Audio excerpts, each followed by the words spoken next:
Today, you are going to learn how to run TikTok ads to capture leads. This will work for local service businesses, B2B software companies, insurance agents, and anything and everything in between. TikTok is a great platform to capture leads, and we're going to be talking about exactly how to do it in this video. So let's jump right in. The first thing that you will need to have is a TikTok ads account.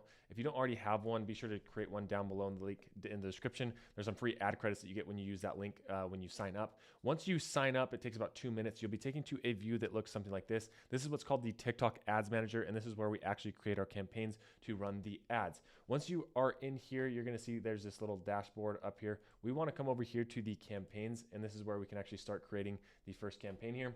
Yours probably won't have data in here. This is just a demo account that I have. We're going to come over here and we're going to hit create. It's then going to ask us for our advertising objective. For this one, it's very easy. We want to go for lead generation because we want to capture leads.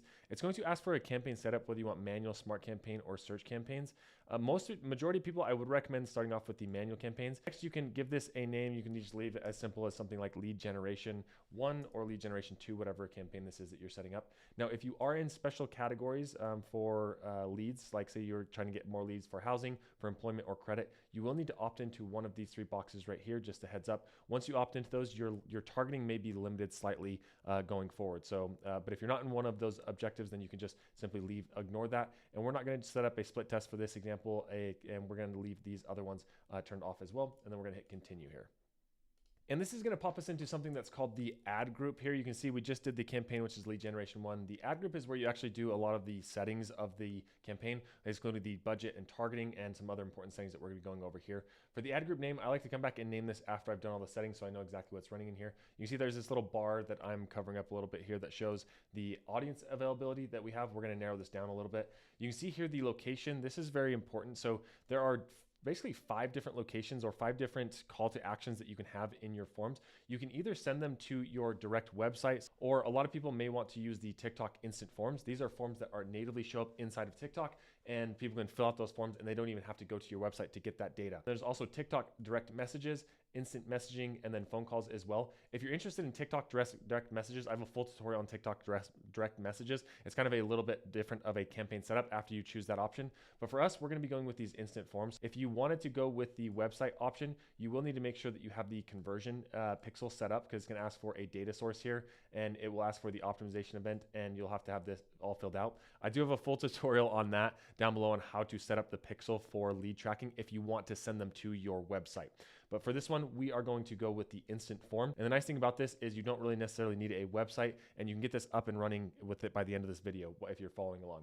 And now we start getting into the targeting options. Now for this example, I am going to pretend that I am a plumbing company and I want to get more leads for my plumbing business. And chances are my plumbing business is not nationwide. So for me, I want this to actually be a lot more narrowed down, and everybody in Nevada state.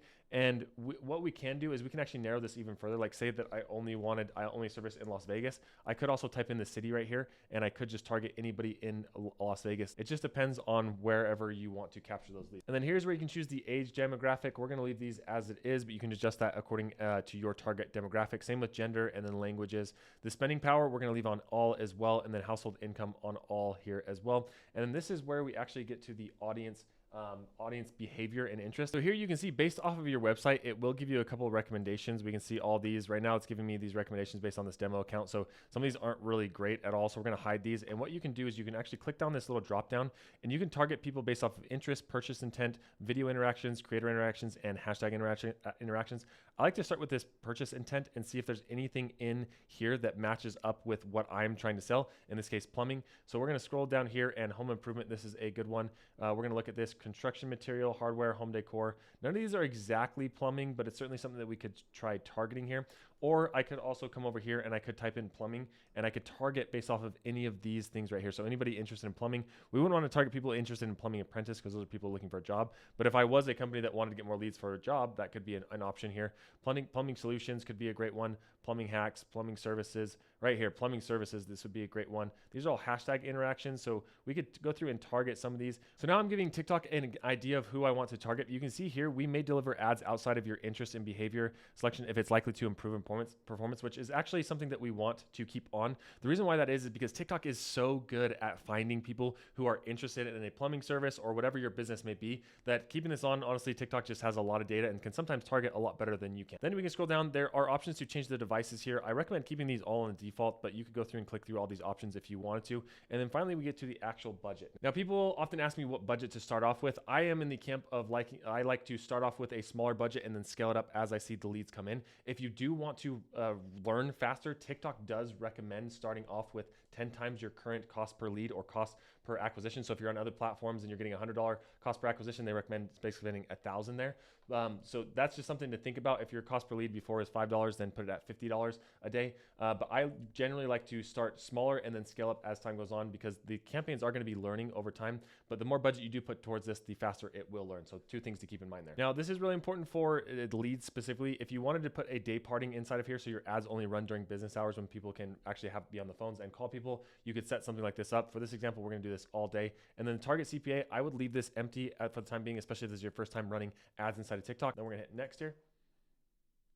Okay, now we get to the actual ad creation part. And when it comes to this part, we can add the video or image here. I do recommend using videos whenever possible. You can either grab one of your current ones in the library and you can upload them here, or you can grab any of your TikTok posts. If you do have a TikTok account, you can actually run any of them from there. For this example, we are going to upload a video. And if you're getting to this point and you're like, crap, I don't have a video, or it's going to take a long time to create a video, I would recommend using AI these days. It's really good and can produce videos really quickly. The tool that I personally like to use is one called Creatify. If you come in here and you just go to Asset Generator and then do the Sora 2 prompt, it will take you to a view that looks something like this, where you can actually just go through and create a whole video. And here is the output.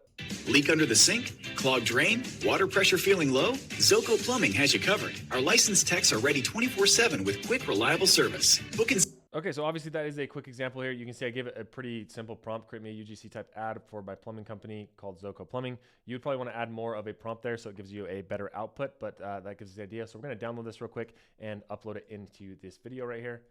Grab that and put it in there.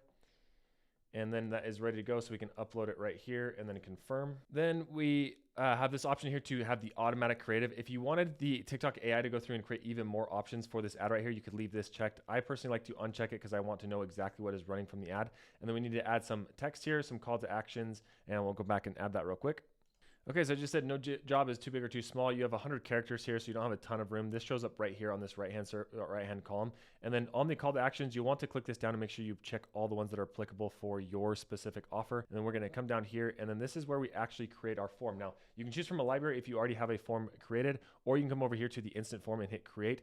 And this is what I'm talking about. After somebody clicks the ad, they'll see something like this. What's nice is you can use one of the templates that TikTok has here. They make it really easy. There's a lot of really good templates that you can just go and grab, or you can generate one with AI by giving it a prompt or your URL, and it will automatically spit out a form for you. Or you can create your own from scratch, which I generally don't recommend. I like starting with the template because it makes things easy. So we're gonna go with this rich content form here, and we're gonna hit confirm. You can see if we wanted to add a banner image here, we could add a new image, or if you don't want it at all, you could just remove it. And then same with your logo. So if you wanted the introduction here, you could have that on this little spot and add a logo here, or if you wanted to remove that, you could remove that there. But you could go through and add a logo here and then a headline, and then you can add a description and then a slogan. Just put, we did get done fast here. And this is where you can actually add the question. So most people are going to want the name and email, and then you're probably also going to want things like a phone number, especially in this situation where we're a plumbing company. We probably want to call these people as soon as they fill out the form. But you can add custom questions as well, such as a short answer, multiple choice, business location, appointment setting, image questionnaire, or conditional answering. So lots of different options here. So say that I had like a question, I could add that there, and then I could add a little description. You can see this is what it will look like. It will ask for the name, email, phone number. We're also going to want the zip code in the area so that we can reach out to them. And then finally, you do have to add a privacy policy from your website. So go to the bottom of your website and just add the privacy policy here. So on my website, you can see right here, there's this little privacy policy on the bottom. If you click there, it goes to the privacy policy where I can grab this and then come back over to TikTok and then just paste that in the link right there. Oh, and we do need to make sure we add a final URL after somebody's filled out the form so they can visit our website if they choose to, and then we can hit complete.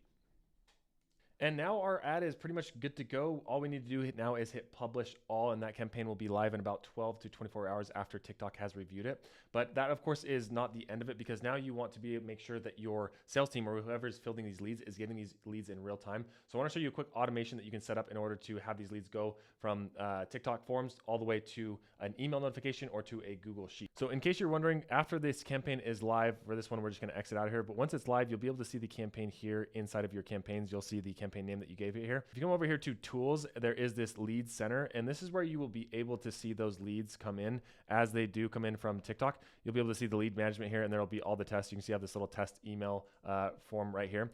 When it comes to this, these will not automatically send to your email or anything like that. So I want to show you a quick way to send these to your email. So this is what we're going to be building. We're going to have it automatically read the lead form, put it in a Google Sheet for you so that all the leads are in one place, and then send it to your email after that is done. If we come back over here to the lead center, what you want to do first is come over to the instant form. Find the form that you just created. You can see I have lots of demo ones inside of here. For this one, we're going to use this car dealership one. Hover over this and then actually click into it. It's going to ask you to scan the QR code on your phone. Once you scan the QR code for your phone, it will allow you to submit a test lead. So you want to go through that process and quickly fill out the test lead on here. Once you have the test lead done, then you can move on to the next step. And the tool that I like to use to automate this entire process is Make. Make is great because you can get started for 100% free. Most people, you're just going to stay on the free plan. But if you click the link down below, you can get started with this free trial here, where basically you get up to 1,000 credits a month, which for a lot of people, that's going to be the amount that you're going to need for this system.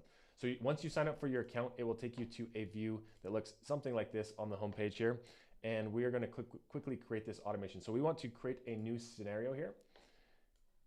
And then what we want to do is we want to connect this to our TikTok lead form. So we want to come over here, and the first thing we want to type in is TikTok, and we want to do TikTok lead form. We're going to click on this, and then it will probably ask you to verify or to log into your TikTok account at this point. Mine's already connected to this account. That's why it has this right here. And then once we have this, you can create the webhook, and then it will probably have you log in at this point. You want to make sure that it's the right account and then the advertiser ID here. So we want to select the right advertiser ID. And if you aren't sure what the advertiser ID is, if you come back over here to your TikTok account, it's this little ID in the top right-hand corner. It's then going to ask for the page ID, and this is the actual form ID that we are using. So in this case, in our lead center, it's the car dealership form 1, the one that we named here. So we're going to come back over to the page ID, and we're going to select this one right there, and we're going to hit save here. So that's the first step. So now it is collecting the lead forms here, but it doesn't really do us much good unless we actually collect that data somewhere. So what we want to do now is actually put them in a Google Sheet. And for this one, we want to add a new row whenever a lead comes in. So we want to add a new row here. It's going to ask for a new sheet. So what you want to do is you want to go to Google Sheets. So what you want to do is open up a sheet, name it whatever you want to, but the name is going to be important here in a minute. And then we can come back over here to the integrations, and then the search method, you want to search by, just search from all here. And then you can search for the ID. So what I like to do is just come over here, and then you grab everything after the D when it comes to if you're using Google Sheets. So you can grab this and grab all of this right here all the way up to that point. And then you come back over to this, and then the spreadsheet ID, you put that in here, and then it will find that ID for you. The sheet name, you can see this is sheet 1. So if you renamed this sheet 1 down here, I realize you can't see that. If you renamed this sheet 1 right here, it would have a different name, but that's what it's finding there. So we want to send this to sheet 1. And then here under use column as headers, we're going to do no for this, and then it's going to ask for the values of each column. And then this is where you can hand select which information you want to go to which column. For this one, I want the create time to go to column A. I want what kind of car are you interested in to go to column B. I want what appointments are available to go to here. And this is all data that's being pulled from my form. So whatever information or questions you ask for in the form, it will add it inside of here. And this is where it's important to make sure that you sent a test lead so that you can make sure that you test that this is working here in a second. And then we're going to hit save. And then now it's in the Google Sheet. So if you just wanted to go in the Google Sheet and you don't need a real-time notification, that's totally fine. But what I would recommend doing is setting up an email notification. So as soon as a lead comes through, you get an email notification. In order to do that, we're going to come over here to the mail, and we're going to look for the Gmail here. And we want to send an email when a lead comes through. And this is all going to happen in real time. As soon as the lead comes through, it's going to drop it in the sheet, and it's going to send you an email notification. We're going to hit save here. We're going to create the connection. It's probably going to ask you to log into your Gmail account. This is then going to ask for the recipient, so who you want to send the emails to. You can add multiple recipients here. You can add a subject line like lead just came in, whatever it may be. And then here on the body, you could add more things. What I like to do is actually just grab the spreadsheet link here and then go back over, and then in the text, I just like to put the actual file link. So if somebody gets this email, they can click on this and see all the leads that came in. But you could add all sorts of different things inside of here if you want to. Once we're done with that, we're going to hit save. And now the integration should be all built. You want to hit run once to make sure that it actually works and it's sending from where it needs to. So we're going to hit run once here and see what this does. Okay, so you can see that ran. If for whatever reason you get to this point and it says it's waiting for data, it means that you haven't filled out the test form. So it does need data in order for this to work. But you can see we got green check marks all the way through. So let's go ahead and check this real quick. You can see there is the data that just populated through on the form. You can go through and add columns to there, and then we can check the email real quick here. And this is the test email. You can see there is our spreadsheet where it sent the email automatically all the way through. So now when those leads come in, you can notify your sales team or whoever needs to field those leads in real time. Hopefully you found this valuable. Don't forget to check out the links down below in the description, and we'll see you in the next video.